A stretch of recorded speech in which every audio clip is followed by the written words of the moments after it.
Well, time to listen to the old Montana redneck again. Today is 9/11. I remember 9/11 2001. I was working on the Hanford Nuclear Reservation at the time in a very precise position. And they sent a lot of us home that day. And they said, be prepared to go anywhere in the United States. I don't know what they knew or what they didn't know at that time. I found out later. 9/11 was another one of those instances when the government agencies actually knew what was going to happen before it happened. Another time that happened was Pearl Harbor. And there's been a couple others. I've often wondered about the coincidence of all of that and what the economic situation was at that time and moving into that some kind of a conflict or something to draft the American people into action was necessary. I don't know why. There are those that are in government positions that think they're way smarter than all the rest of us. And a lot of them aren't even in government. They're just people that think they ought to be in control. We see it throughout the world. It's always been that way. It probably always will. But it still is contrary to some of the things that I actually believe in.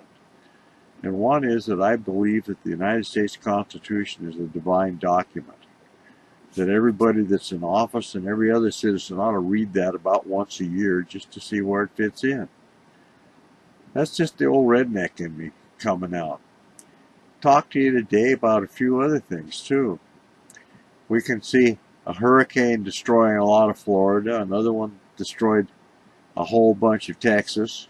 We've got enough wildfires in the western United States to make up for the past 40 years. And all of these things tend to be indicating something. It's time that change is going to take place in this country. Some of the governmental control and other controls that have been placed upon the people will have to be removed. This is the promised land. This is a land of freedom.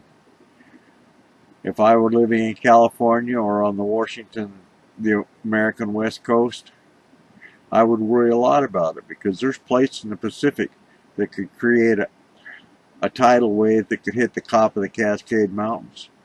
There's one set of plates out there that they don't recognize that some Icelandic geologists talked about that are 250 years over the due from the time that they should slide together and cause this wave. The old Indian oral histories contain all of this information. These all teach us something. And the one lesson they teach us is that we need to be self-reliant. We need to be able to take care of ourselves and our family for a few days or a few weeks or maybe even a year, maybe longer, without the help of the government or anybody being able to feed us. We need to be able to feed ourselves and to take care of ourselves. We need to set ourselves up so that we can do that. Is it easy? No, but it needs to be done. One thing I've talked about for years is self-reliance. And now it's coming to pass that it's really quite necessary. If you're in Florida and you have to leave, having a bug-out bag and the stuff ready to leave with is important.